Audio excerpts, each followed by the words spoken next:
agenda this morning are the budgets of the following departments and its attached agencies. Department of Energy, the budgetary support to government corporations, corporate operating budget, the National Electrification Administration, the National Power Corporation, the Philippine National Oil Company, the National Disaster Risk Reduction and Management Fund, for the Department of Finance, agencies that were left off last night, Bureau of Customs and the Insurance Commission, and thereafter the NEDA, the National Economic Development Authority, Philippine Institute for Development Studies, the Joint Legislative Executive Councils, and then the Department of Agrarian Reform. So to present the budget of the attached agencies, I move that again we recognize the sponsor of the measure and the chairman of the Committee on Finance, Senator Loren Legarda. Senator Loren Legarda. We will be tackling the budget of the Department of Energy, and to interpolate the budget, unless the sponsor would like to make any preliminary statements, we ask that Senator Sherwin Gatchalian be recognized. Senator Gatchalian is recognized. Magandang umaga po, Mr. President. Morning to everyone. Morning to the good sponsor. Good morning to the chairman of the Energy Committee and Economic Affairs Committee, who's been very active, not just in his field, but also in the budgetary interpellations. Thank you, Mr. President. And Mr. President, last August 23, we extensively discussed the budget of the Department of Energy as well as its attached agencies. However, there were a few reminders, and we asked the department to submit to us documents, feasibility studies, as well as other materials pertaining to some of their requests. And let me just put on record, Mr. President, some of the items that we urgently need, in order to make educated decisions on how to pursue some of their requests. Let me just manifest that last August 23, we required the PNOC to submit to us a pre-feasibility study of their envisioned LNG project.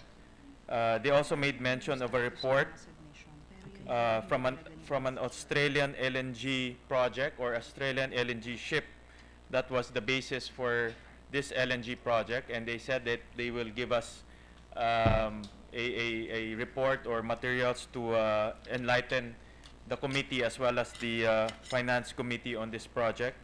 And also we requested a description / breakdown of the tie-in cost delivery fee for the sale of bank gas.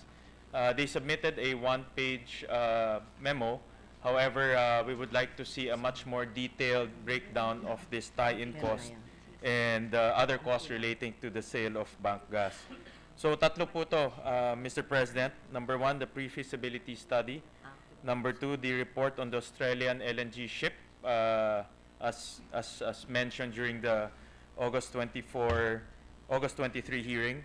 And number three, the description / breakdown of the tie-in cost / delivery fee for the sale of bank gas, Mr. President. And then, Mr. President, during that same hearing, August 23, 2017, there was also a manifestation from Transco, I think, or from one of the DOE-related agencies on some of the envisioned interconnection project, namely, number one, the Visayas-Mindanao Interconnection Project, the Bohol-Cebu Interconnection Project, number three, the Antique-Mindoro Interconnection Project. Just three, Mr. President. And to date, we haven't received any feasibility study as well as any estimate on how these three interconnection projects can be cheaper than if NGCP will build these projects, because I understand from that hearing that Malampaya funds will be used for this project. So we were saying, kung gagamitin ni Malampaya funds, dapat mas mura to o mas efficient. But we need to understand if kung magiging mura ho talaga ito o magiging efficient. And Mr. President, I would like to also hear from the good sponsor whether this interconnection project will still pursue, no? Will still be pursued by the Department of Energy, Mr. President.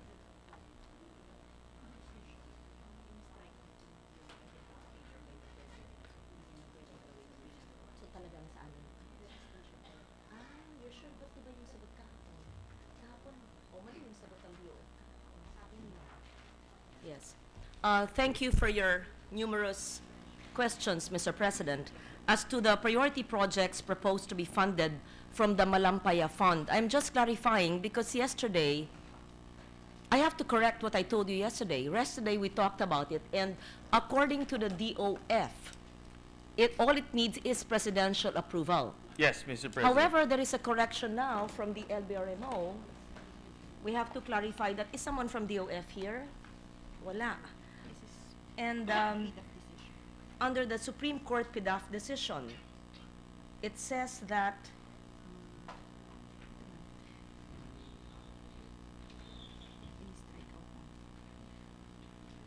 it would need legislation from Congress for the utilization of Malampaya. So we have to ascertain which of the two. Yesterday, I answered you because I was advised by the Department of Finance that all it needs is presidential approval. And even if it needs presidential approval, I will put, just to be sure, in the General Appropriations Act that the utilization of Malampaya would have to go through the committees on finance of both houses of Congress and perhaps the Committee on Energy. We will put that. I am corrected, however, by the Senate LBRMO saying that in the Supreme Court decision, this was stricken out and it would need legislative action. I am therefore confused because DOF advised me differently from what I'm being advised now. So sabi mo, kailangan ng legislation. Base dito, yeah, Supreme Court decision. So we have to ask DOF. It was very clear. Remember, late afternoon yesterday, they said all it needs is a presidential approval. No, it now needs congressional legislation. So mali. Mr. President, this representation is also very confused, no? Because I remember 2 days ago when we had this hearing, we were also given the same question, the same answer. Yes. Okay. Which led me to reconfirm yesterday whether this answer is consistent or not. The reason why I'm saying this is because I was the one who answered you, and it might go on Senate record that I'm answering wrongly. And I would just like to attribute my statement. That was what the Department of Finance. So what I'm asking now, the LBRMO, by today, to please call the DOF. How is the Malampaya Fund going to be utilized? Is it sole presidential approval? But even if it's such, I would put in the GAA under Malampaya Fund that there should be approval or oversight from the House and Senate Committee on Energy and House and Senate Committee on Finance. Assuming the DOF yesterday was incorrect and it needs congressional legislation, then that's clear. Right, Yes. Mr. President, because last August 23, when we were talking about this, there was a plan to use Malampaya funds to build various interconnecting projects.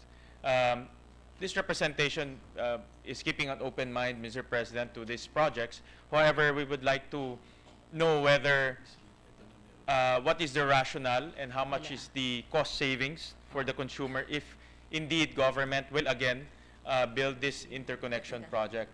But at the same time, Mr. President, there's also a big question mark as to how Malampaya can be used, no? Because as stated by the good sponsor, medyo magulo ho, no? Sabi ho nung una, presidential signature lang, and then ngayon po, dapat pumasok ng Kongreso. So, it's actually quite confusing, and in fact, Mr. President, this representation is also very confused, no? On how to tap the Malampaya funds. On top of that, Mr. President, there are also various proposals from some of our legislators to use the Malampaya Fund. So without clarifying the mechanisms, it's very difficult to move forward because no, the process should be cleared before we can actually use this Malampaya Fund, Mr. President. Sagot? No, I'd rather have it from the DOF para maliwanag. Mr. President, just to move forward, Mr. President, I would like to just, again, manifest to the good sponsor and also to the DOE family the items that we are requesting as discussed during the past hearings. And let me just reiterate the interconnection projects that we requested some form of initial estimate, cost estimate, feasibility study. And these are the Visayas-Mindanao Interconnection Project, the Bol-Cebu Interconnection Project, the Antique-Mindoro Interconnection Project, and on a later date, other interconnection projects that Transco and DOE are envisioning. The other item, Mr. President, that we requested last August 23 is a clear breakdown of NEA's sitio electrification project, a clear strategy from NEA as to how to pursue this sitio electrification project, as well as a possibility of a microgrid replacing the traditional sitio electrification project. This was also discussed last hearing, August 23, specifically focusing, Mr. President, on the microgrid because nga, itong sitio electrification project, Mr. President, magastos kung kakabit ho natin buong Pilipinas using the traditional wires, no? But with the advent of technology, especially the microgrid technology, we can actually save a lot of cost by putting independent microgrids, and those things should be looked at by no less than the National Electrification Authority because they requested close to, if I'm not mistaken, about 1.8 billion pesos. No? So we are also requesting for that concept to be looked at and give us an initial study on a microgrid implementation, Mr. President.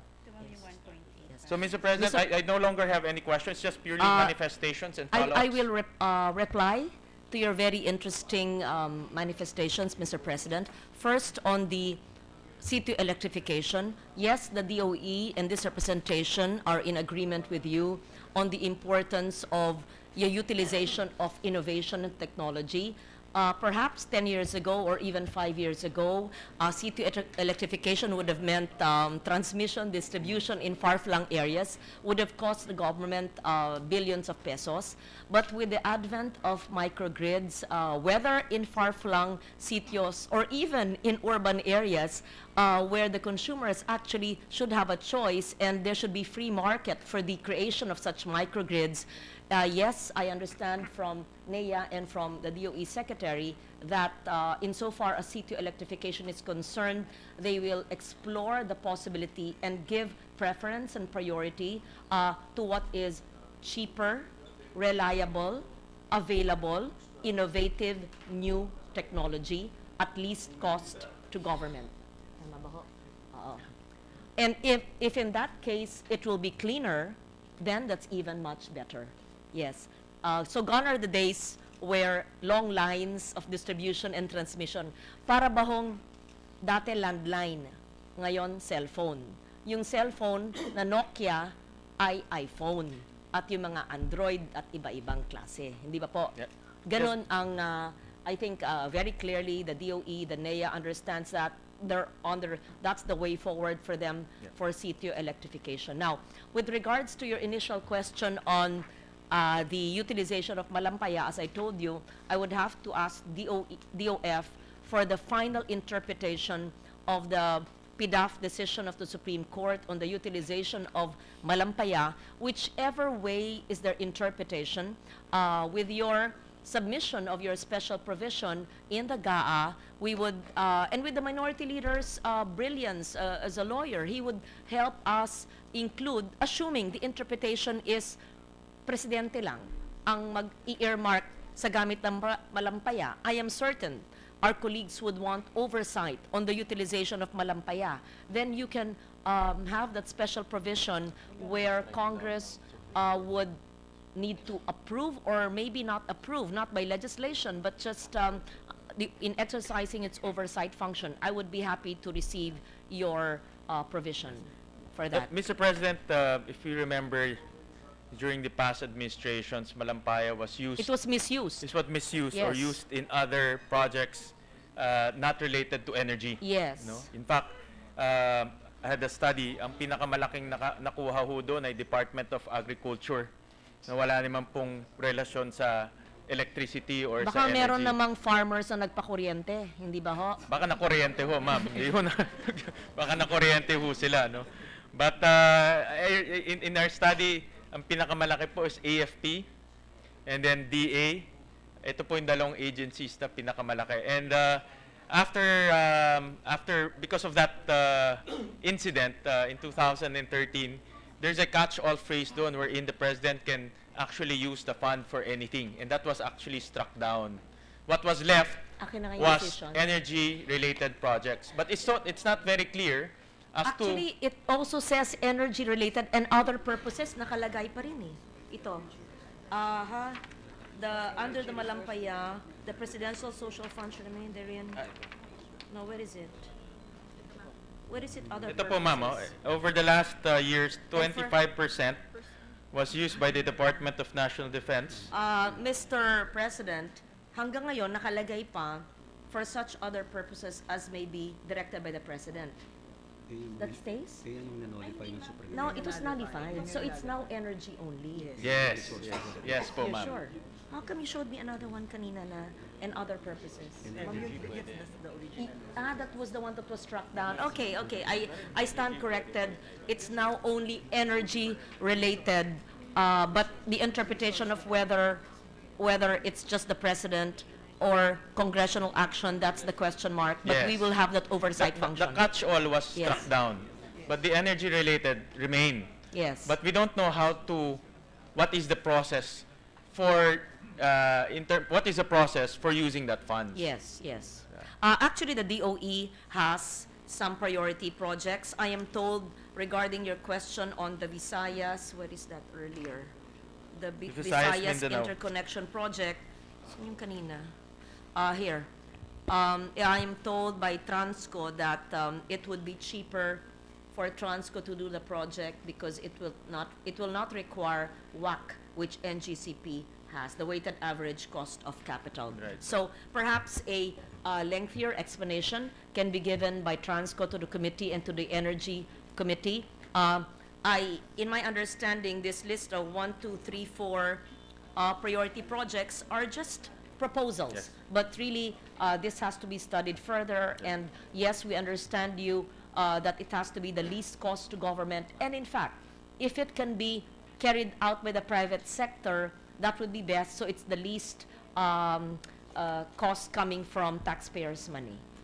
Yes, Mr. President. Just to Okay. give the body some Which of these idea, is your priority? over the last, since 2016 to date, the Malampaya Fund was used by 25% of the Malampaya was used by the Department of National Defense, 17% by DPWH, 16% by the Department of Agriculture. Wala pa nga ho sa top 3 ang Department of Energy, no, sa paggamit ng Malampaya. So clearly, the intention of the law was not fulfilled, no, because Yes. the intention really is to promote energy, to find indigenous power. That's why the Supreme Court struck down that catch-all phrase at the end. Nevertheless, Mr. President, again, we want to be enlightened and clarified as to the process on using the Malampaya funds for energy-related project, and that is actually quite a confusing. That's the confusing. In the Joint Power Commission, Mr. President, Secretary Cusi says that that can further be explored. Yes, And yes. and are you done? Yes, ma'am. 1 minute done. suspension. 1 minute suspension. Session suspended.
Ready to resume, Mr. President. Session resumed. Mr. President, just on the last point, Mr. President, may we be enlightened to the, I understand that the green energy option is being discussed right now by the department, and may we be enlightened as to the status of this green energy option concept? Yes. The public consultation is ongoing, I am told, Mr. President. Actually, that's the RE law was enacted when you were still mayor, I think, or congressman. That was 10 years ago. And we are urging the DOE to fast-track the implementation of the very important or salient provisions which are beneficial to the consumers. And Mr. President, one of the features of this green energy option is a direct contracting of the captive customers to their preferred renewable energy suppliers. Is that correct, Mr. Yes, President? Mr. President. And Mr. President, the RE law is actually quite specific in the crafting or in the framework of the green energy option, Mr. President. And may we be enlightened also that the RE law will be preserved in the crafting of the of the IRR of this green energy option, Mr. President.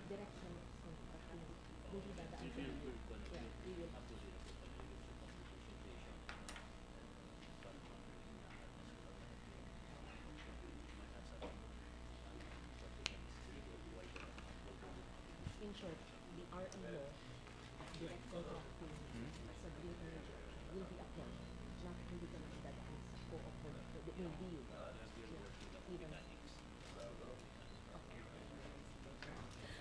Mr. President, I am assured that the renewable energy law will be upheld, meaning the green energy option and the right of the consumers to select its green energy option. We wrote that law 10 years ago, Mr. President. Yes, it's yes. very clear. It's direct contracting, and there is no need to go through a distribution utility for a green energy option because that would circumvent or subvert the law or the intent of the law. Part of the paper in ASEAN. In fact, I apologize to Sec. Cusi. I was not able to go, neither of us were able to go to the ASEAN ministers, energy ministers meeting as we were busy with the budget 2 weeks ago. We congratulate him for his speech where he mentioned about renewable energy. And yes, Mr. President, that was part of his speech. There will be direct contracting as the GEO, the green energy option provision of the renewable energy law clearly states. Any misinformation that we were told that the IRR would state otherwise or would state that the customer would have to go through a DU is inaccurate, and in fact, DOE, of course, will uphold the law of direct contracting under the GEO, under the RE law.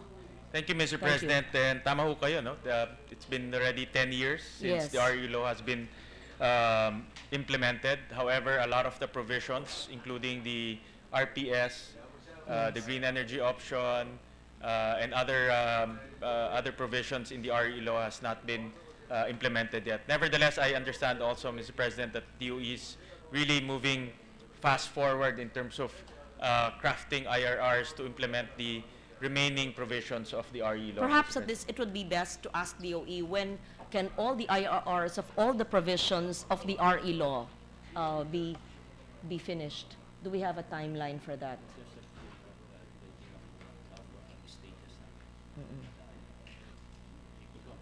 Yes. A report from the DOE on which provisions of the renewable energy law are not yet implemented. Are in the both the RPS and the GEO are in the course of public consultations, and within the year, we expect that the IRRs will be completed, so it can be finally be implemented in full. Thank you, Mr. President. And also a bit of good news to the RE sector.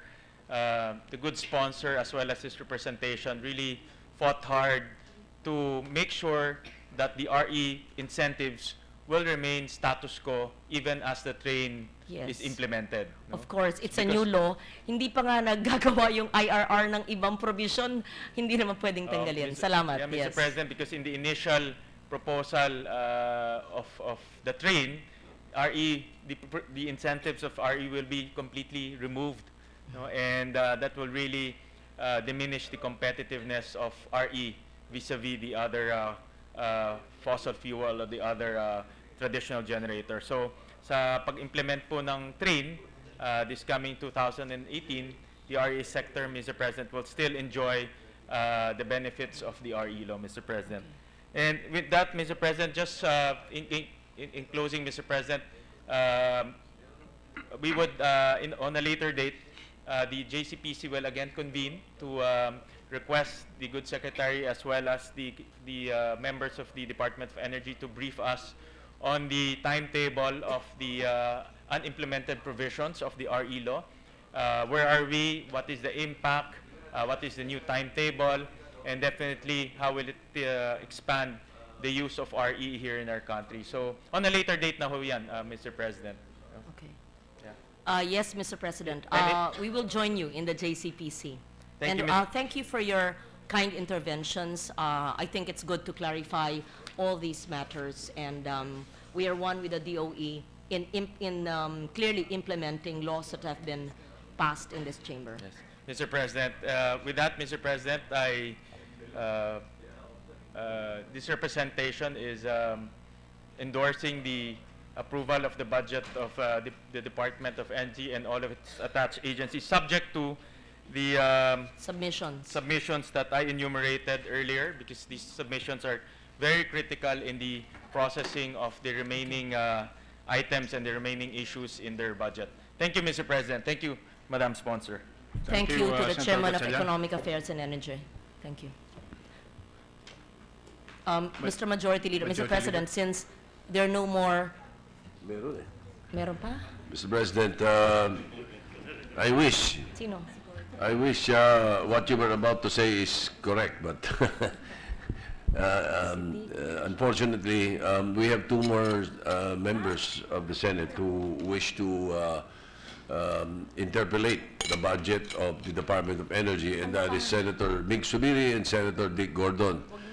They're both on the way, but in the meantime, if you will not mind, I will beg your indulgence. While we're waiting, instead of going into a suspension, we can call on, and the Department of Energy officials and the attached agencies do not have to leave.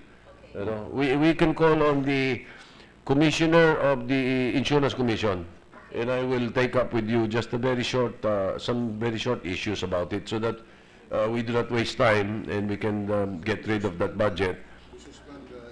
We suspend the energy, we'll take up the Insurance Commission if you will allow, and then we will resume with the energy when Senator Subiri and Gordon arrive. They will be arriving shortly by 11.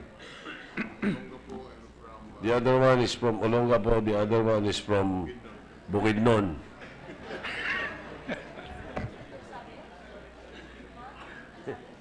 The Senator Subiri will be coming from Bukidnon, Senator Gordon will be coming from Olongapo. But they're both riding helicopters, Mr. President, so don't worry, they'll be here shortly. Hello, okay na. Suspend mo muna Agree, tayo. agree. Hintayin muna siya mag-agree. Ha? Hindi, huwag sila umalik sa... Oo, di kayo kailangan umalis. Di kayo kailangan umalis. Sige. Yes, we therefore suspend the deliberations on the budget of the DOE, but earnestly ask Senators Subiri and Gordon Yes, to come soon they will be here or shortly. no longer ask Uh-uh. the questions. It depends. What are the questions? I can. Yes, so in the meantime, in We that case, suspend, and I then we move can to have suspend the deliberations on the budget of the Department of Energy and its attached agencies. Any objection? Hearing none. I move that we consider the budget of the Department of, the Insurance Commission under the Department of Finance. Any objection? Hearing none. May I be recognized, Mr. President, to ask a few questions? The Majority Floor Leader is recognized.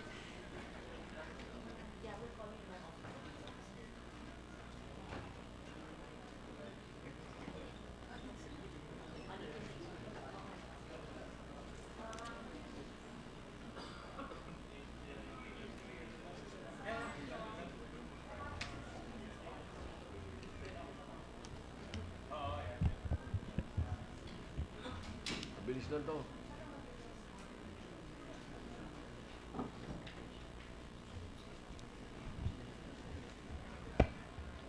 Thank you, Mr. President.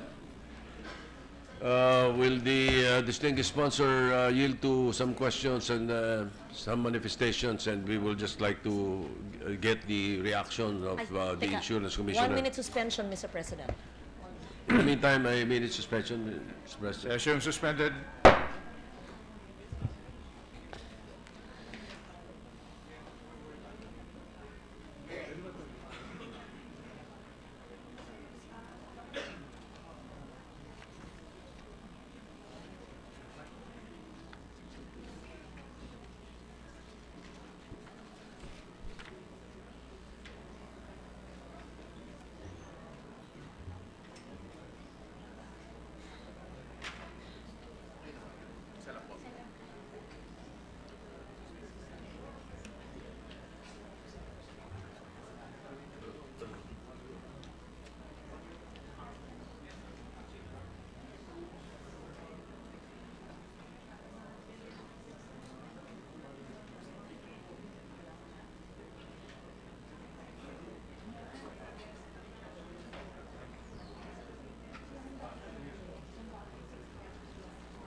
Ready to resume.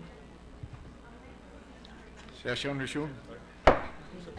Thank you, Mr. President. I will try to be as brief as possible. I know the sponsor is very busy. So let me start off with a concern that was brought to my attention by the minority leader. Yes. This is a concern of the minority leader and a concern of many people, not only in Metro Manila, in Metro Cebu, but the entire Philippines. We've noticed that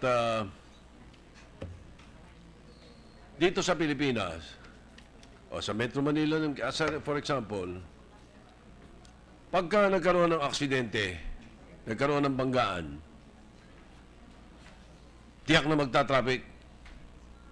Dahil yung dalawang nagbanggaan o kung ilan yung nagbanggaan, hindi aalis. Hahanap muna ng pulis, mag-aaway. Pag tinawagan ng mga insurance nila, mag-aaway din yung mga insurance, hindi magkakasingilan, hindi magkakabayaran agad. Ang traffic hindi lang sa kalsada, kundi pati sa korte, traffic, Mr. President. Why is it that in the United States, pag may nagbanggaan, magpapalitan lang ng calling card ng mga insurance companies nila, tas wala na. Is there a way, Mr. President, that the Insurance Commission may be able to resolve this problem and perhaps take the cue from the insurance methods of some other countries like the United States? So kailangan, I see,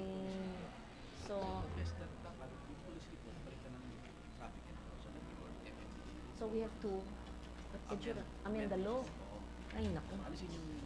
Mr. President, it's a law-making solution because according to the Insurance Commission, the law states that there is a need for a police report before the insurance agencies can talk. And so they have to wait for the police to arrive. And a police report has to be made. And so if a revision to the law, amendment to the law can state, tanggalin na lang yung traffic, tanggalin na lang police report, sabihin traffic enforcers report, or no report. I don't know. So they're complying with the law, Mr. President. All right. Therefore, it is in the insurance code Yes. that there must be a police report. 28 years na po yung insurance code. Ah, okay, I see. Well, it's a good time as a time as any to Siguro take it up sila now na po ang during we take up mag-submit your budget. ng revision. Sila na po ang mag-aral ng magandang salita para po ma-revisa itong matandang batas. Perhaps, siguro, Mr. President, Madam President, Madam Chair, Mr. President, baka ho pwedeng alisin na natin yung police report na requirement kung wala rin lang nasaktan or namatay. Kung may nasaktan, may namatay, then it's a different story. We really need a police report. Pero kung yung banggaan lang, sagian lang, dapat yung mga insurance, hindi na nag-aaway-aaway kung sino magpapagawa. Pareho na nila ipagawa. Something to that effect. May we be presented with an option like that, Mr. President? Are you saying, Mr. President, that even while the law has not been amended, that in the implementation of the law, as long as there are no casualties, they will not abide by the law with a police report? Well, I don't think they will follow. So let's just ask the Insurance Commission to submit to us a proposal on how to go about it, like what you said. But that was the suggestion that I made. Ano na Would they not be violating the law? Luwagan nila yung sa mga insurance policies para hindi nagtatagal na gano'n. Oras na nagkabanggaan, kasagian, huwag na mag-away. Sige, itong calling card ko, itong calling card ng insurance natin, sila na mag-usap. And this will ease traffic as well. Yes, definitely. Dahil alis na kagad yun. Hindi na ho maghihintay ng police And the report. convenience of the owners, the car owners. Yeah. That's one concern that was taken up. So the way forward Right. is first the Insurance Commission to find out if even without amending the law, it's possible to do that. Second, proposals for the amendment of the law. Yes, Okay. yeah, if possible. But all right, we'll wait for that, Mr. President. Now let me go to some details on the Insurance Commission. This Insurance Commission having the primary and its exclusive jurisdiction, no, to adjudicate claims involving pre-need plans also. How many cases are pending before you at present?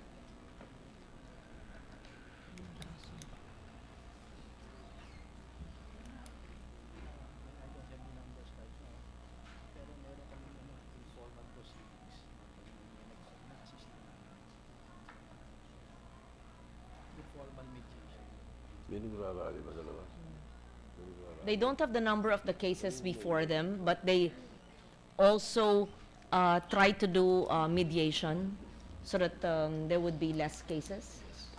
How many cases do They you have don't at have it. present? How many cases?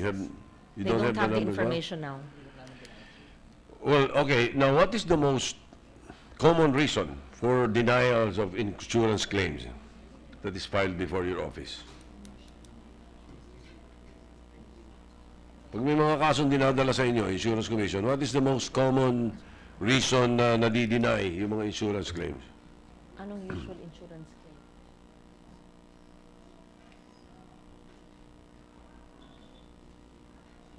Your question is, what is the usual insurance Oo, claim? ano pinaka-common na Common. na hindi yung mga insurance companies nagde-deny, di ba? Oras na nag-deny, dadalhin sa opisina nyo yung nagre-reklamo na dinideny sila, di ba, ng insurance. Anong pinaka-most common na problema na dinadala sa opisina nyo na reklamo sa mga insurance companies na dinideny nila?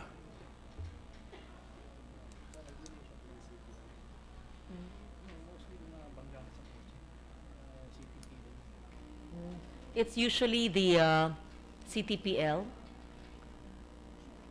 CTPL, Ito yung third party. third party liability, The third party liability clause, comprehensive usually yun. What the, compulsory third party liability. okay. Yeah, sa mga sasakyan, ano. Now, what about the pre-existing conditions clause? Yeah. Pag may namatay, o may yung nagkasakit, o namatay. We're going beyond cars now. We're going beyond cars Yes. now. I thought your beyond cars. question would relate to cars. That's why the answer was CTPL. No, I'm sorry. I Okay. should have said I moved Okay. on. But With anyway, regards to cars, it's CTPL, Okay. the third-party liability. Now, we're generally, on the what is insurance. generally?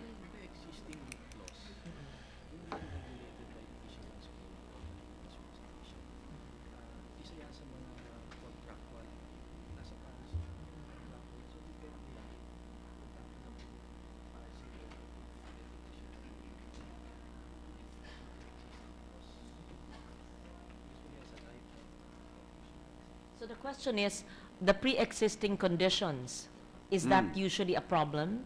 Yes, Is that- I think it's The pre-existing condition, I am told, is an agreement between the insurance agency and the customer. the client. the client. It's the client and the insurance agency. Yes, But but it's not regulated by the commission. then you must regulate, Mr. President, because as far as my figures are, the amount of policy benefits that are not awarded because of the denial of claims due to pre-existing conditions daw ay napakalaki. Ibig sabihin, yung isang tao nagkasakit, namatay, may insurance, ayaw bayaran ng insurance dahil sabi ng insurance, hindi, bago siya in-insure, may sakit siya noon pre-existing Yung condition niya, pre-existing yung sakit. In the first place, bakit mo in-insure? Ba't mo in-insure? Pre-existing pala Di ba? So, dapat alisin natin yun because, like, for example, I think the Insurance Commission should look into this very closely and seriously. Itong mga preconditioning o pre-existing conditions among different insurance companies, they must regulate. Why? Iba-iba sila Like Manulife, no? Pre-existing conditions defined in the policy nila as exists before the effective date of insurance. Yun lang yun sa kanila. Okay, sa Sun Life, pre-existing condition means sickness, for which the covered employee or dependent consulted with or received advice from a licensed medical or dental practitioner. Ibig sabihin, porque nagpatingin ako sa dentista ko, dati, tapos na-insure mo ako, tapos may nangyari sa akin, hindi na, nagpatingin ka na nga ba't yung binigyan ng insurance? Di ba? Siguro, you have to be stricter in these matters. Kasi, Film Life, any illness or condition occurring before the effective date of a member's insurance, before, effective date, tapos letter C, A, B, C. C, the pathogenesis of such illness has started whether or not the insured is aware of such illness or condition. Ba't naman kawawa yung tao? Kung di siya nga aware Hindi niya alam yung Di condition. niya alam yung condition niya Mr. President, I just want to clarify. A person who does not know his or her illness, yun ang tanong nyo. Oo. And then- yung Film Life, ganun. Yes, and you're saying that the insurance will not grant? They are not granting. They're granting Currently, because there was an illness. Yes. And the person was not aware of the illness. Yes. Because moving forward, they found out that the person had an illness before contracting the insurance. And therefore, belatedly, they will not grant the insurance They are not granting. The They're not insurance granting it. companies, most of them are not granting the insurance. because of the discovery of a pre-existing illness which was not known to the person. At saka ang ginagawa pa ng iba, ginagamit nilang excuse. Sino sila po? Yung mga insurance companies. Ginagamit Nilang excuse. Pre-existing condition yan Ganon. Ibig nyo sabihin, hindi pinahayag ng kliyente na meron siyang pre-existing condition dahil hindi naman niya alam Oo. or tinago niya. In-insure Pero dahil siya insured siya. in-insure siya. Ngayon, In-insure. sinisingil yung Dapat insurance. pag insured Ayaw. na siya, babayaran na. Oo. Correct. Yeah, that's what Correct you're eh. saying. That's Kaya what I'm lang, saying. pinahihirapan ang pagkolekta dahil naghahanap ng butas Yan. na may pre-existing na hindi sinabi or hahanapan ng butas para hindi magbayad. Yes. Ngayon, ang sinasabi ng Insurance Commission that is not covered in the code. Pre-existing conditions are not covered or protected. Hindi, pero sila ang nag-adjudication, Mr. President. Ang Insurance Commission ang nag-adjudicate eh. Oo. Oh. Kayo ang nag-adjudicate. Dapat kampihan nila or there must have a Dapat policy. Kampihan ang nila tao, yung ang kliyente. Oo, yung kliyente. What you're saying, the insurance code does not address this issue. Ang pinakamaganda, Mr. President, the Insurance Commission must define ang pre-existing condition na tinatawag. Yung, di ba? Pre-existing condition, dapat ang Insurance Commission ang mag-define. At para lahat silang mga insurance companies, pare-parehas. Hindi katulad dito, ang Sun Life iba, Pilum Life iba, Manulife iba. Mr. President, because it's a 28-year-old code, nowhere in the code does it state or cover a pre-existing condition. So in short, in my understanding, it is really the policyholder and the insurance agency and the treatment of each agency towards pre-existing conditions. Iba-ibang offers, iba-ibang regulation. But this is not regulated under the insurance code. Tama? Wala. But yes, but the policyholder has an obligation to disclose his or her pre-existing condition. Pero kayo nga ang bawal ang bawal ang concealment, bawal ang deception. Alright, sige nga. Basta the suggestion is that uniform natin yung pre-existing conditions clause. Ano? And if necessary, then we include it in the insurance code. Yeah. But if you can do it on your own, Hindi naman motu kailangan proprio, ng batas. baka That's hindi na the kailangan ng policy batas eh. because right now may mga pre-existing conditions clause yung mga insurance companies eh. Yes. Baguhin nila, Yes. itama nila doon sa definition ng Insurance Commission kung ano ang pre-existing Yes. condition. So that when cases dumating sa inyo, talo yung insurance pagka hindi sumunod doon sa pre-existing conditions na binibigay ng Insurance Commission. Di po ba? In short, what you're saying, Mr. President, is various insurance agencies treat pre-existing conditions differently. There must be a uniform policy from the Insurance Commission to do that even in the absence of its mention in the 28-year-old insurance code. Correct. Okay. Yes, ma'am. Tama po yun. Now, dito po kasi, no? Ayan. And, So we will ask the Insurance Commission to submit to us by next week their policy regarding pre-existing condition to favor the client, Yes. the person, without Yes. concealment and without encouraging deception. Yes. Yes. But and for your also for your use or information and for whatever it's worth, no, so that nakatulong doon sa pag-craft ninyo niyan. Merong Supreme Court decision tungkol dito sa Phil-Am Care Health Systems Incorporated versus CA. It was ruled that a health care agreement is in the nature of a non-life insurance.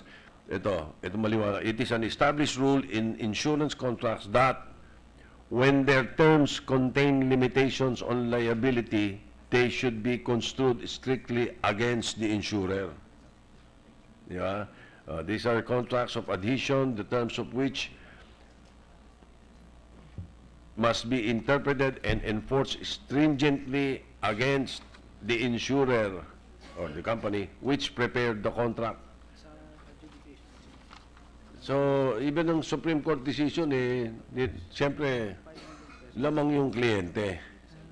Alright, so, nalampasan ko na to because the questions I prepared were to find out more about this, but apparently, hindi nga talaga, wala sa code nila, no? So, let me go now to just one final point. Do you have figures of the total uncollected and unpaid insurance claims in favor of the policyholders or their beneficiaries? There are unpaid amounts eh. Di ba? Maraming unpaid amounts. No?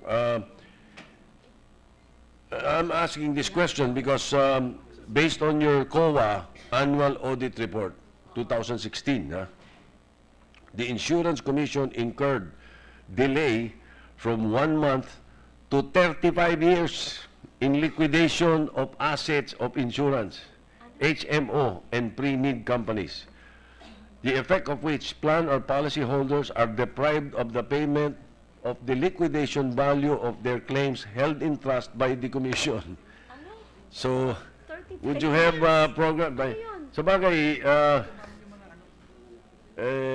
Commissioner is barely, may isang taon na ba kayo dyan? Oo. Wow. To be very, Yeah, teka. to be very Franklin Drilon, Frank, you know, to be very frank, 35 years of inaction on your end is definitely to the prejudice of the plan holder. It's unacceptable. Yeah. Sobra. It's about time. Commissioner, bagong upo kayo dyan, linisin nyo nga yan. Ha? Anong gagawin natin? Kasi, yeah. Right now, you need to have programs to address and expedite this benefit and policy plan holders. Patayin na Mr. siguro yung mga President, iba let me eh. just answer that.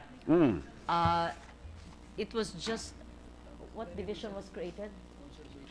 The conservatorship, receivership, liquidation division was newly created. Newly created. How long Kasi ago? nga, alam ko ang insurance company, Insurance Commission is now the Only 3 years ago. conservatory of closed insurance So, companies. without the existence of that division, no one was attending to it. That's why. So, It ngayon was meron only na. created 3 years ago. Alright, good. And Okay. so, with the creation of that new division for liquidation, conservatorship, and what's the other one? Receivership. The 35 years can be 30 years or 25 years. Or you can solve it. May natapos. Perhaps you can submit it to the majority leader.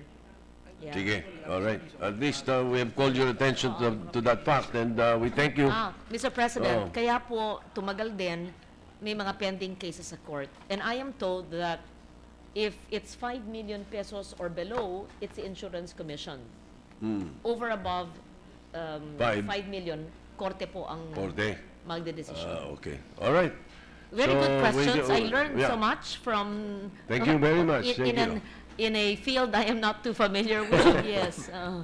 Thank you very much. Flash and Gordon is already here. Thank you, Madam Chair, Mr. President. Thank you very much. I thank you for answering the questions, and I'm glad that we brought this out to the attention of the Insurance Commission. In that case, I move to end the interpretation on the budget of the Insurance Commission And we therefore deem it already and consider it approved. deemed submitted to the body, Mr. So the President. whole DOF has been approved because it was only And Insurance May Bureau Commission. of Customs ba? Yes, customs. The DOF and its attached agencies were already deemed approved last night, Except the customs. except Insurance and Bureau of Customs. Now, we include also the budget of the Insurance Commission Yes. as deemed submitted, Mr. Okay. President. And they So will moved. submit to your office the list of cases, how many Yes, cases? an update of what we have Update discussed. of the cases, Yes. and a draft policy even without the law being amended, and possibly also the amendments to the insurance code to include the pre-need conditions Yes. in favor of the client or Yeah. the taong bayan. The insured. The insured. Okay. So moved, Mr. President. Any objection? Thank Hearing you. none. CR. Thank you, Mr. President. May we now go back to the budget of the Committee on Energy, the Department of Energy, Mr. President. Session suspended. Thank you, Mr. President. I move for a minute suspension.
Hindi, yung Bureau of Customs.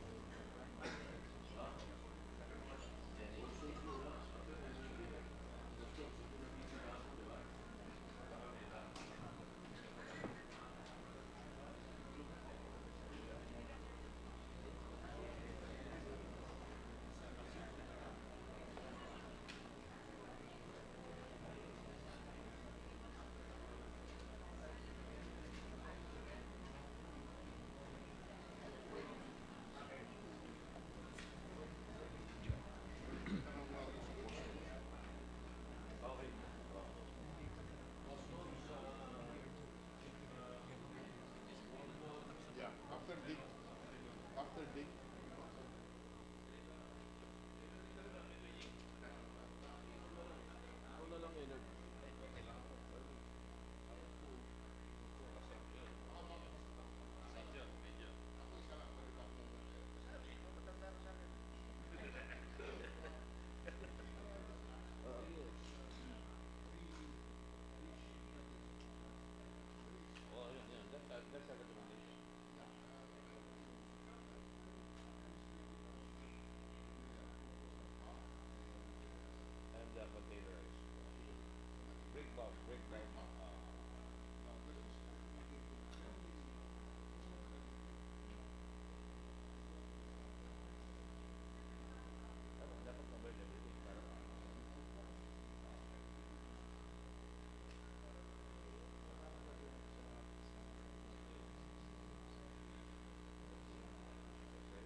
Pwede mo bang galawin?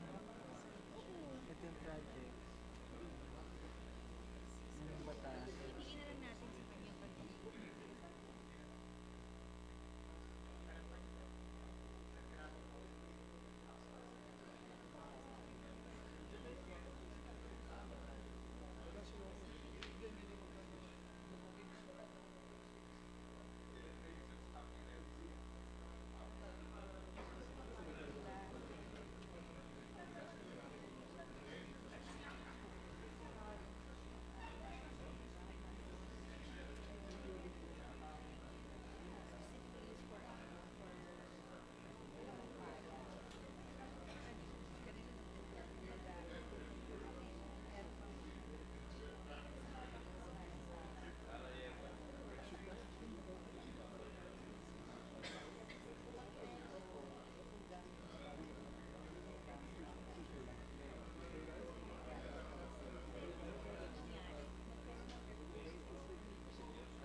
Wala,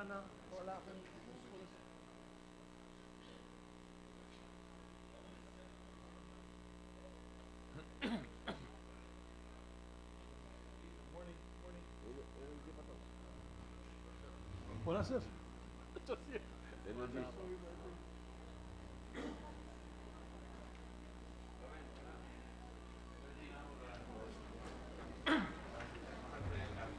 We ready to resume, Mr. President. Session resumed. Mr. President, I move to resume consideration of the budget of the Department of Energy. Any objection? Hearing none. May we now call on Senator Richard Gordon to interpolate. Senator Gordon is recognized. Just a very brief interpolation. Thank you, Mr. Chairman. With the permission of the young lady from Iloilo, Capiz, Panay, and everywhere else, Batangas. You named all the provinces except my home That's province correct. of Antique. Of course, Thank you. And still as lovely as ever. Ito, kailangan maglalangis tayo ng konti. Anyway, Your Honor, I just have a few questions on the very important project of Malampaya funds. I understand there are still stranded costs at Malampaya. Is that correct, sir? Ma'am? Sorry.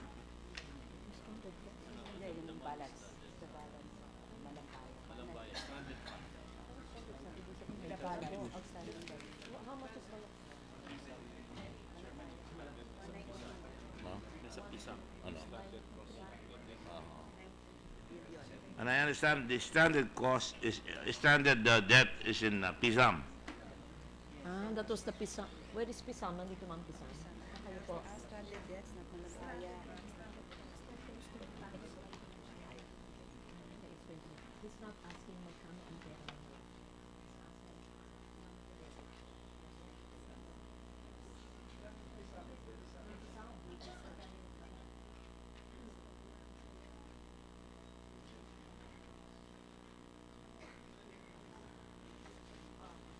Mr. President, just to be accurate, may I ask for 1 minute suspension? I'll just confirm. Session suspended.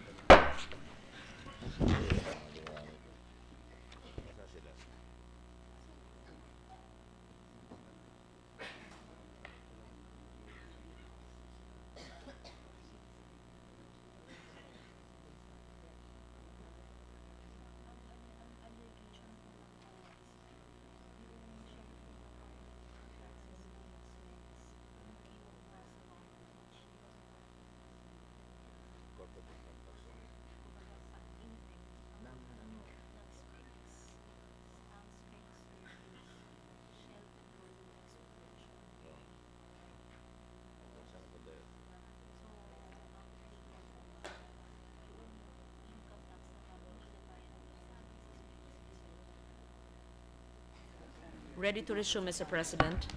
This is Session resumed. was a gentleman asking about the stranded cost and the stranded debt of Pisam, and how much is the balance available in Malampaya. The Yes, stranded cost and stranded debt of Pisam, Mr. President, is 223.24 billion. And the remaining balance in Malampaya is 193 billion as of June of this year, Mr. President. When we say stranded, of course, these are the remains of the day, so to speak, which won the Nobel Prize just yesterday. I mean, it's a novel, but anyway. So far as I'm concerned, if it is the remains, that is unutilized funds of the government. Is that correct? The 193.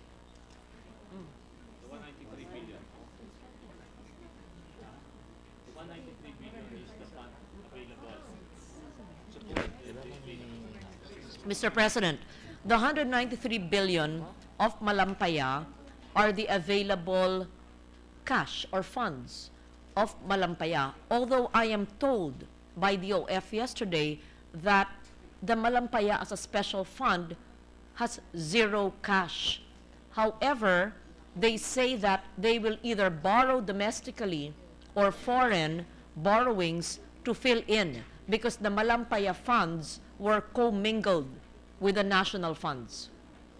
Meaning, ginamit po nila sa understand. ibang bagay, ngunit pag kailangan po at ayon sa batas, ay pwedeng gamitin yung 193 billion according to the law. Now, that's regarding the 193 billion Malampaya Fund. The 223 I mentioned were the stranded costs and stranded debt of PISAM. Does that mean that the government is treating it as a debt, part of the domestic debt? PISAM? Yes, the costs that were utilized for other purposes, but nonetheless, you still have about 190 billion, correct?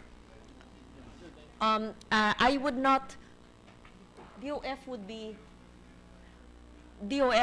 in the best position to answer that. I am not certain whether it's considered part of the national debt. No, I would like to think because it's a special fund, Mr. President, which they commingled with a general fund, but when needed, they will come up with it and borrow to fund it. The That's only what they reason said. I'm asking this question, and I have to ask this question, is because we're being asked by the government to increase taxes, which I think is important for our country. It may be unpopular, but it's necessary if we're going to grow as a country. But nonetheless, if there are savings, if you treat this as savings, I want to know how we treat this. Is this savings?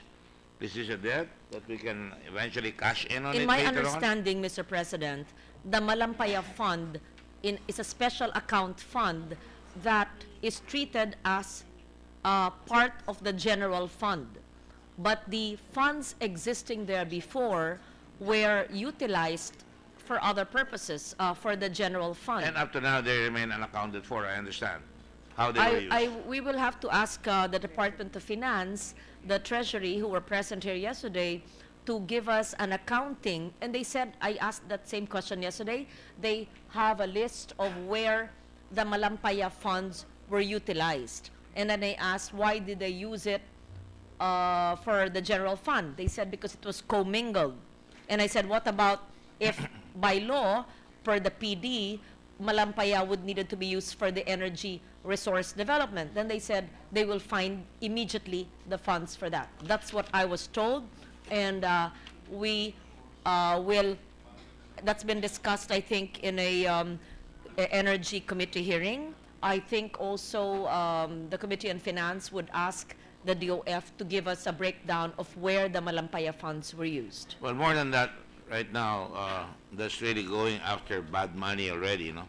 But as far as I'm concerned, if you have 190 billion that is not being utilized, is there any light at the end of the tunnel that eventually we will be able to use this? After all, we are being asked to raise about 130 billion, is it, for increased taxes? Yes, 133, Mr. 130 President. billion. So if we have 190 billion here, I mean, this is part of administration. Yes. Just as later on, I'm sure the gentle lady will appreciate that when we talk about customs, there is so much possible income that could be utilized that is being dissipated, lost, stolen, you know, plundered. And that's why I'm looking for all these things in the government where there is an opportunity to be utilized. And yet we are asking the people to fork in more money. Yes, Mr. President, this cannot be used for other purposes other than energy resource development. I realize that, and that's yes. why we also need that, Your Honor. May I ask for just a 30-second suspension? Okay, half a 30 seconds is granted. 15 seconds. Yes. Session suspended.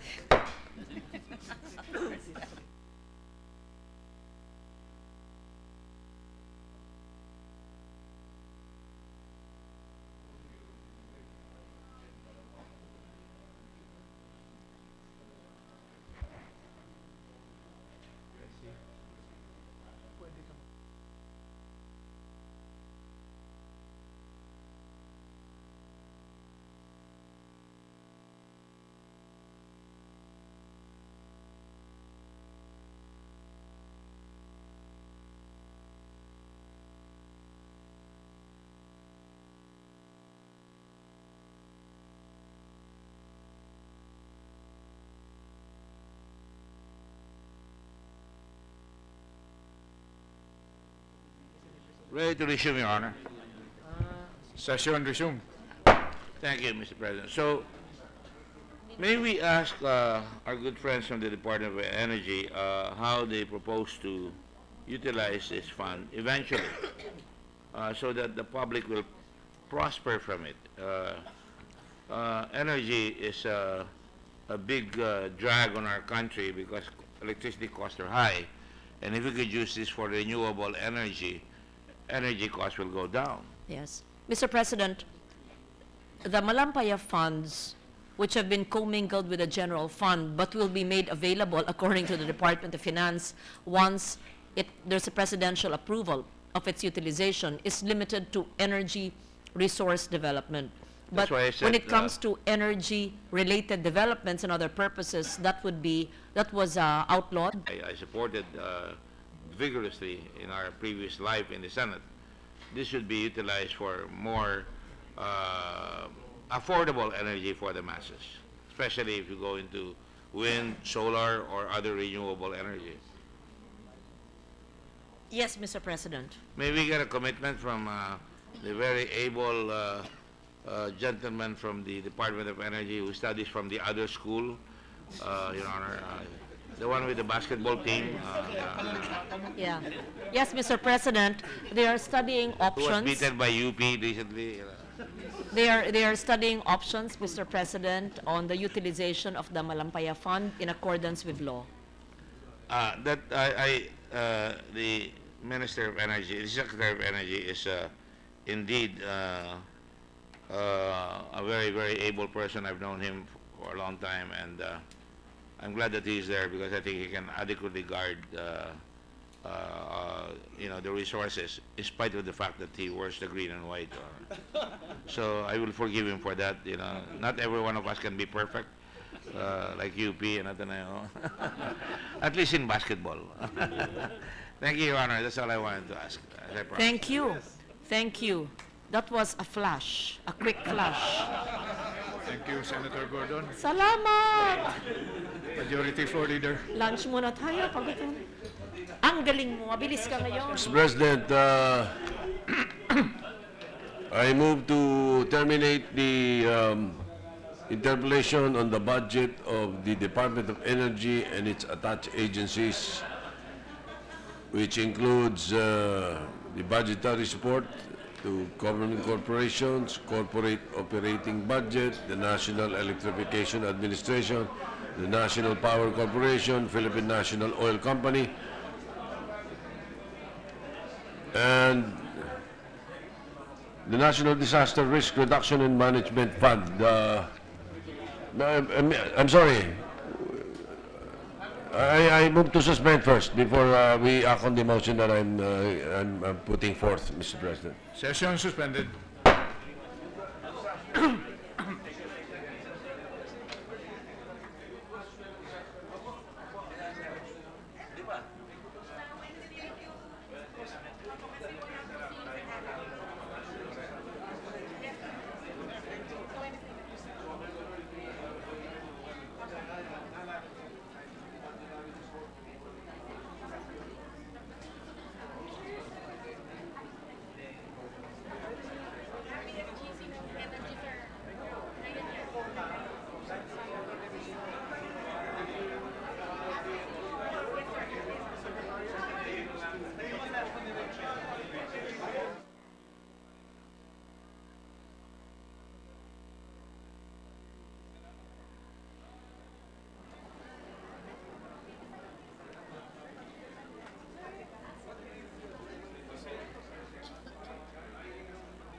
We ready to resume, Mr. President. Session resumed. May I amend my motion? The motion is to consider deemed submitted are the budgets of the attached agencies under the Department of Energy, and that is the Department of Energy proper, the budgetary support to government corporations, corporate operating budget, the National Electrification Administration, the National Power Corporation, and the Philippine National Oil Company. So move, Mr. President. Any objection? Hearing none. The National Disaster Risk Reduction Management Fund will be taken up next week, Wednesday. In the meantime, I move that we reconsider now the budget of the Department of Finance, but only on the Bureau of Customs portion, Mr. President. Any objection? Hearing none. I move to continue the sponsorship of Senator Loren Legarda and to start the interpellation on the budget of the Bureau of Customs, the Minority Leader, Senator Franklin Relon. The Minority Leader, Senator Frank Dillon, is recognized. May we have a few minutes suspension for them Session to suspended. enter the hall.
Gutom din kami, huwag kang mag-alala.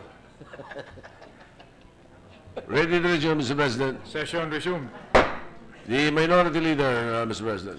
The Minority Leader, Senator Frank Dillon, is recognized.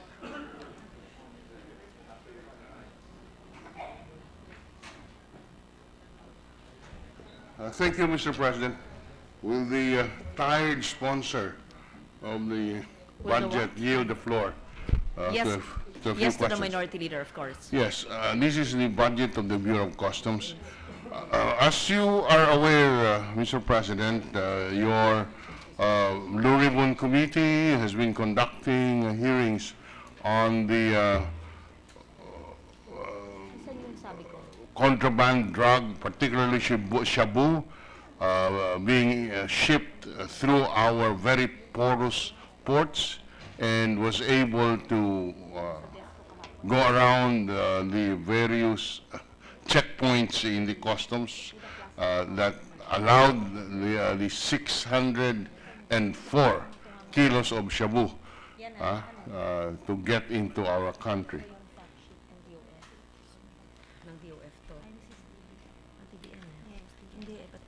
I'm sorry, could you say it again? I was looking at my notes, Mr. President. As you're aware, yes, investigations, No. and the question is... Yes. As I was saying, the Blue Ribbon Committee, as the sponsor is aware, has been conducting hearings on that disastrous, to say the least, smuggling of 604 kilos of shabu. One of the issues presented during the hearing is the issue of a pre-inspection system where any shipment is inspected at the port of origin. Some of the suggestions would revolve around our reinstatement of the pre-shipment inspection at the port of origin, so that it is asserted that if there was a pre-inspection before these cylinders were shipped out of China, that 604 kilos of shabu would never have reached our country. Yes. Because at the origin, then it would have been discovered. So the first question is, it is my understanding that there is an administrative order which requires pre-shipment inspection, but the same is limited. Can we confirm exactly what the system is now, insofar as this particular issue is concerned? Yes, Mr. President, there is an administrative order for pre-shipment inspection on bulk cargo, not containerized. Requiring pre-inspection from the on point bulk of origin. cargo. For bulk Only. cargo, not containerized. Bulk cargo, not Not containerized. containerized. For those who are ignorant of customs Yes, can you procedure, tell me the what will be covered by this, Can you have a what kind of shipments would be covered? What are those covered by bulk and what are containerized? And was the shabu containerized? That's why. Shabu was, because shabu was containerized in that Yes. particular instance. So why don't we just do inspection of everything from the point of origin? It's understanding, ma'am, because we are consulting all the stakeholders. Yes. So what's the difference of bulk and containerized? Bulk are the big shipments like shiploads like oil, steel. Bulk would cover oil and steel, the big Sorry? shiploads. Bulk cargo, Mr. President, would cover oil, fuel, steel, those shiploads, Yes, and yes. containerized would be Those inside the container vans. those inside container vans. Now, it is a historical fact that there used to be a pre-shipment inspection years ago. Bulk or containerized? By SGS. There used to be, yes, you're correct, Mr. President, there used to be pre-inspection from point of origin of bulk and containerized cargo by SGS. That's correct. Kailan tinanggal? But there's been a problem, so a lot of sectors complain. That's why we are conducting No, when was it taken out? about 10 years ago. 10 years ago, the SGS inspection of the point of origin inspection was taken out because there were complaints from various sectors and stakeholders.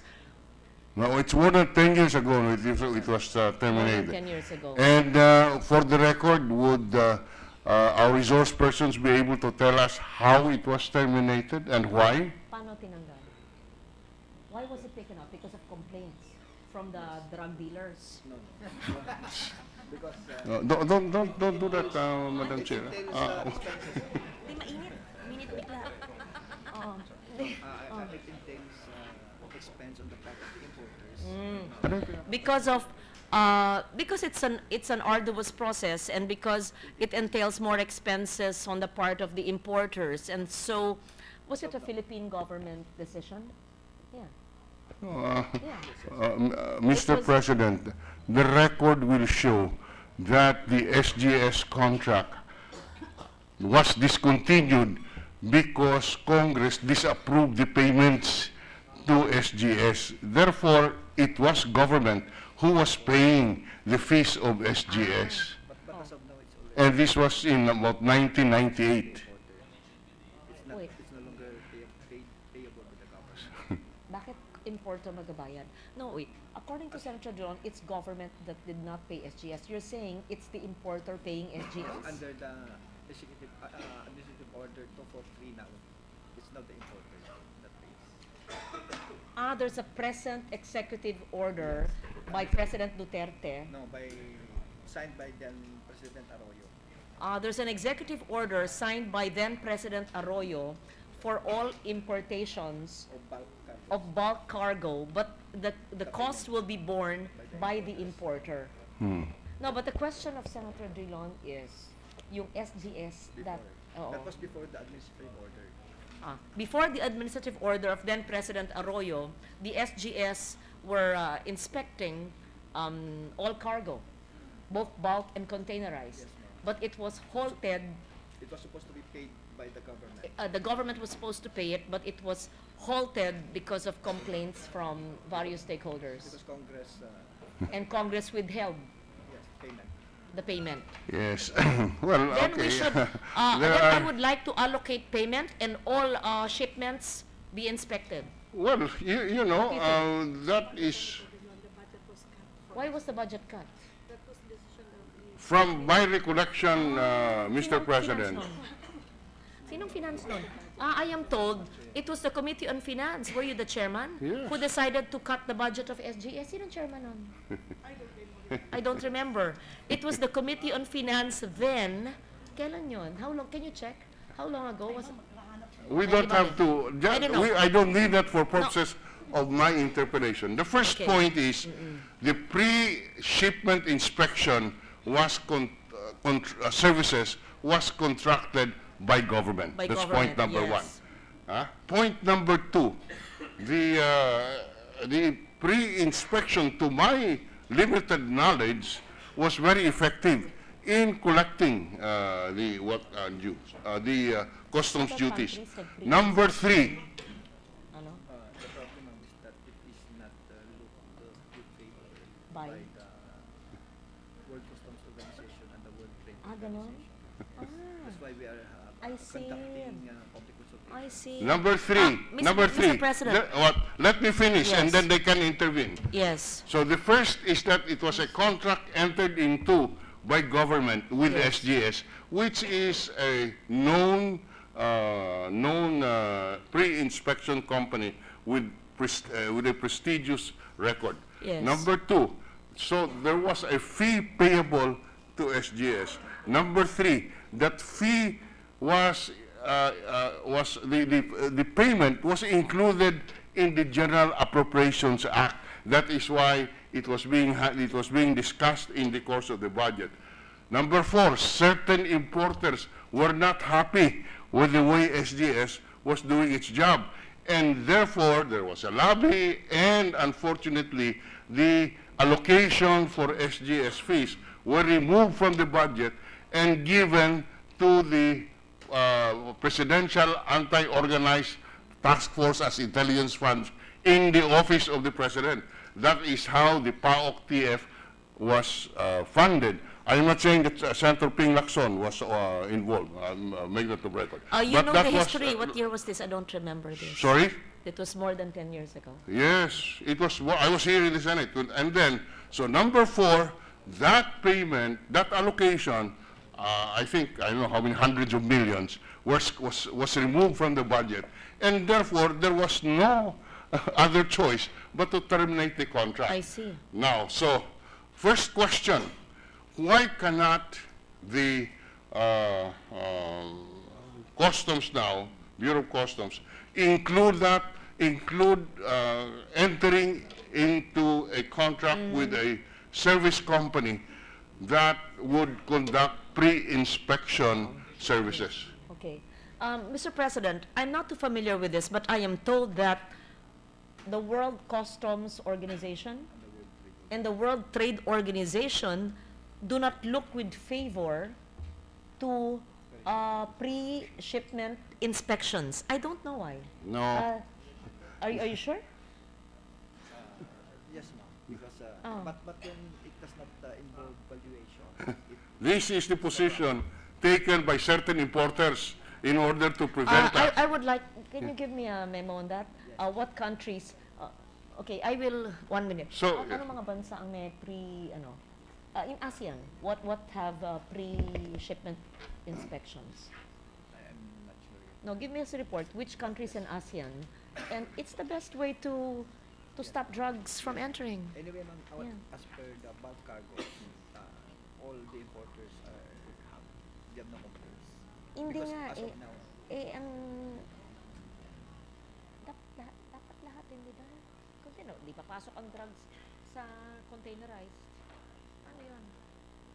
Mr. President, I am informed that the World Customs Organization and the WTO do not look favorably towards a pre-shipment inspection in the port of origin. I am not certain that's accurate, but I'm also asking which of our ASEAN neighbors actually do this. Not Well, only obviously, that, it is speedier if there's no pre-shipment inspection, but you're correct, and I agree with you that we would be able to curb the source of drug shipments into the country and other contraband and illegal goods if this is done. there are certain conditionalities. For example, if I recall correctly, there are certain restrictions on the ability to use those pre-inspection reports, for example, to be the basis of customs assessment. I think that is one of, yes, the customs people are nodding that you cannot use that pre-inspection report for valuation purposes. But certainly, it is not prohibited, for example, to enter into a pre-inspection contract in order to prevent contraband goods from being smuggled into our country. I cannot imagine that WTO will oppose that. Yes, there are certain restrictions, but it doesn't absolutely prohibit the WTO rules. It merely discourages and does not prohibit. And proof of that is that we have an administrative order existing which is admittedly applicable to bulk non-containerized cargo. And in fact, so it is allowed now. President Duterte has not acted on it. Wala pa. Ongoing lang sa bulk. Yes. So it is allowed under the present existing Yes, it's conditions. allowed on bulk cargo. Is that correct? Yes, Mr. Now, President. in fact, there is a proposed amendment that the pre-inspection services be more encompassing. That amendment, that's the reason I'm raising this. What is the status of that amendment? I know that an administrative order has been submitted to the office of the President, which will expand the coverage of the pre-inspection services, precisely because of these anomalies that are being made public. It is a misrepresentation to say that these pre-inspection services would be prohibited under WTO. That is wrong. There are limitations that is imposed on the use of such pre-inspection report. Are there proposals? One of them being using this as purely for assessment purposes. In other words, the WTO rules would not allow our assessment to be substituted by that of the service provider.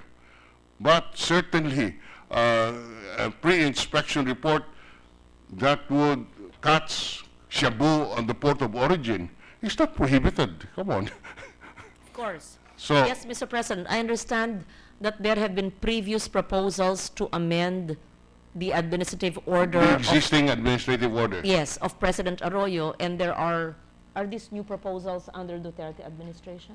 yes, ma'am, and it's pending already. It's pending in the office of the President to be more encompassing. Yes, so 2 points that I would leave to the chairman, to the chairperson, as I terminate this interpellation. Number one, can we have a copy of the proposed amendment to Yes. the administrative order? Okay. And number two, Just, yeah. we will include a timeline. we will include, yes. Can you give it this afternoon? The copy of the admin, no, the present admin order, we have And- that. and And then the- the proposal to amend to make it more encompassing, submitted to the committee. This will be here till tonight. So please submit it to us. Yes. And then third, your memo on which ASEAN countries have a pre-shipment inspection and the favor or disfavor of WTO and World Customs on the issue.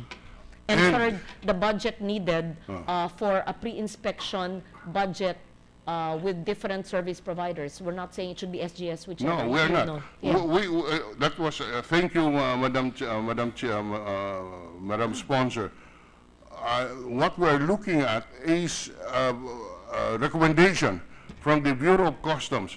If we are to contract the services ourselves for the pre-inspection services, how much budget would you require? Would you require, yes. And I'm sure with the many non-productive items in the budget, we can, with the brilliant chair that we have of the Committee on Finance, we can find a way to fund this.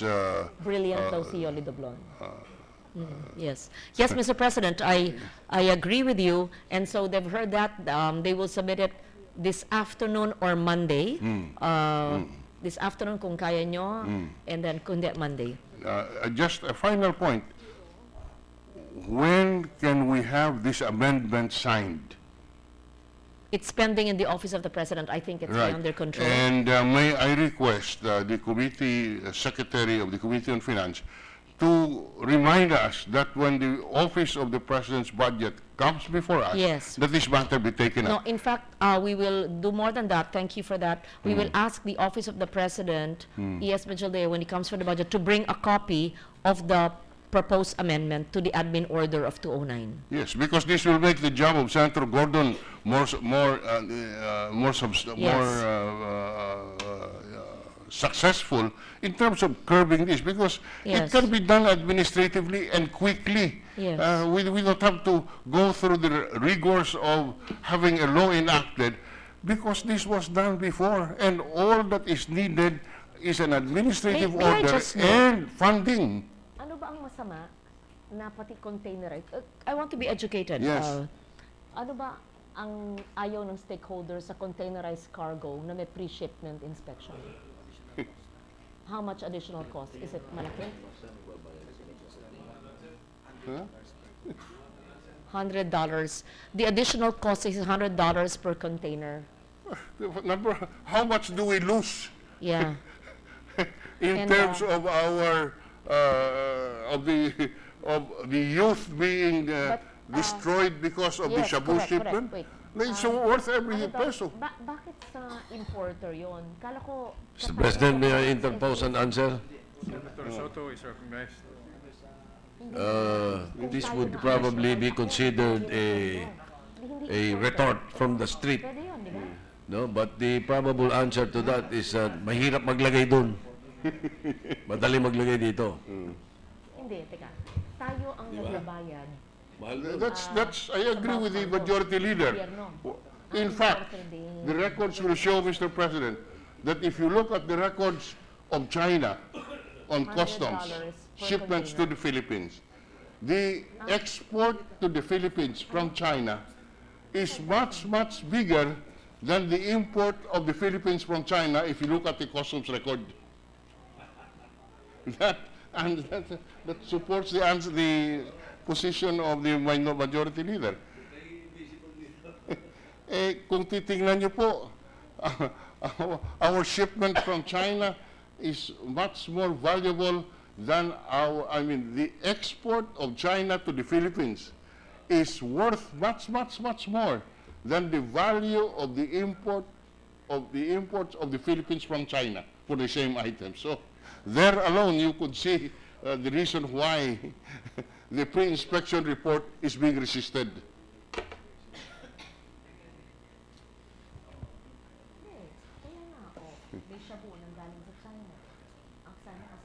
And we can really claim that once that administrative order is issued, it would be one of the achievements of the Blue Ribbon Committee in reforming the customs practices. In fact, Mr. Chairman, with the permission of the Chair and the permission of Senator Senator Didon, that is Didon, one of our recommendations, You see? to reestablish pre-inspection reports, pre-shipment inspection. Yeah. That can be passed on also to the importer. Yes.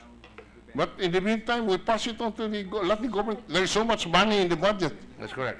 that it can be absorbed. And let's examine later on in our when we have more time whether or not we move the burden to the importer. But in the meantime, because of our very porous customs gates and the very serious problem of our drugs situation, let us have this immediately done. And it's worth every peso that we invest. Mr. President, Yes. if you would agree, let's craft a special provision, even without waiting for the admin order expanding it, that all pre-shipment inspection must be done. I do not know if we can do that as part of the special provision. I Under the am not saying we customs cannot do it. budget? I am not saying we cannot do it. Under But what is preventing the office of the president from amending the executive order to make pre-shipment inspection more? It's only an admin order, huh? Yes, it's an admin order. Yeah. There is an existing admin order. The amendment will broaden the scope.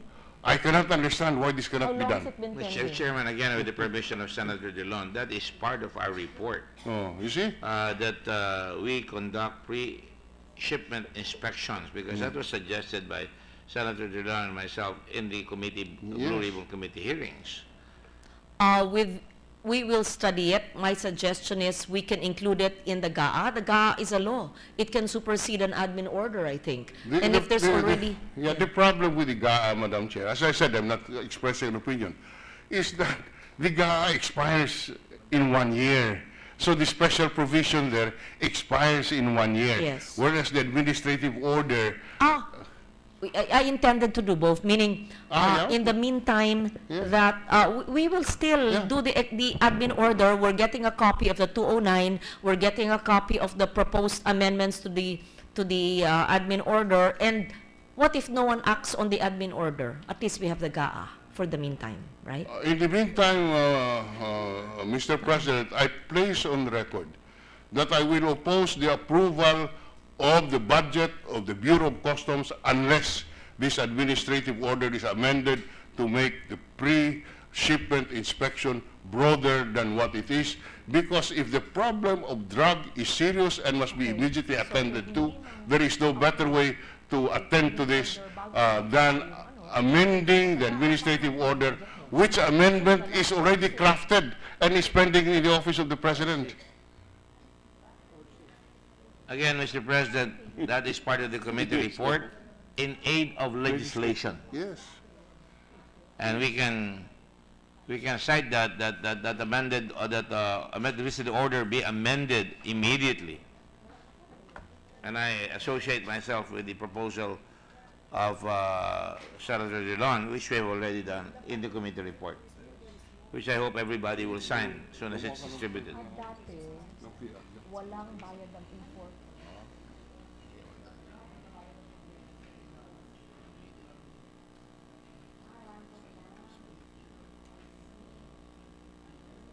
Ay, importer. Hindi, yun ba ang ginagawa sa ibang bansa? Importer nagbayad, hindi gobyerno ang nagko-contract. Hindi ko alam eh. We have different zone. We have been to the public consultations. Kung payag yung bulk, ba't hindi pa payag ang containerized? Diba?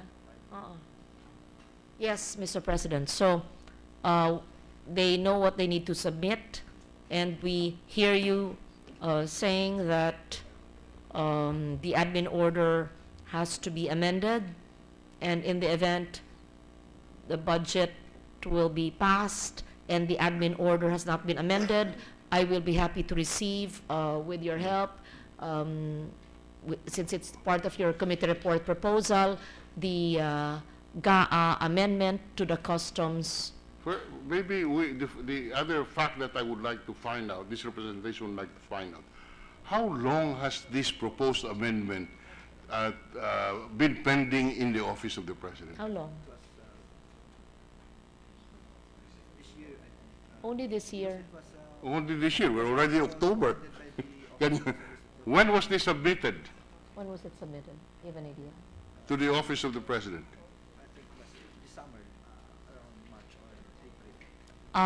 Mid-year. Was it before or after the... that- Before. Before. April, March or April. Oh, you see, We could have avoided it. In short, it could have been prevented. prevented this 604 It's the OSG? kilos of shabu being smuggled if there was a pre-shipment was a inspection proposal of service, the OSG. which would have been made possible by the simple amendment of this administrative order. Again, Mr. President, with the permission We're of... not certain about the information, but it was March or April, and it was the... Right. So, Again, with the permission of the Yes. gentle lady Yes. and the chair and the Senate President Rilon, former Senate President Rilon, let me just point out that it is not just 604 kilos. There was an earlier shipment In December. of 890. Wow. Well, that was in December of 2016. That's right. Oh, my God. So you see, Your Honor, that's why Yeah. we're very, very careful about our report, because we Yes. want to file this as part of the legislation, in aid of legislation that we want to do, unless Customs will already make the submission and follow it up with the President. We can talk to Secretary Dominguez about that. Okay. So, well, we make of record the position of the minority leader. We will oppose the approval of the budget of the Bureau of Customs unless this administrative order is amended, which amendment has been pending for I don't know how long, in order that we can immediately address the issue of these contraband drugs passing through our customs. And as Senator Gordon is saying, this is one of the recommendations. But, you know, we recommend. We know how the process, what is the process. It takes months before this can be acted upon. Here, I have no qualms in saying I have not opposed any approval of any budget here in my 19 years. But this time, I will put my foot down. Of course, I am in the minority. If the majority says we will approve, that's a call that you have to make. But insofar as we are concerned, I am concerned, we will oppose the approval of the budget of the Bureau of Customs unless the administrative order is amended, and this amendment is already in the office of the Senate President. I cannot understand the delay. If there is no delay, we may not have been confronted with the smuggling of 604 kilos of shabu, because this could have been caught at its source. So we are taking a strong position here.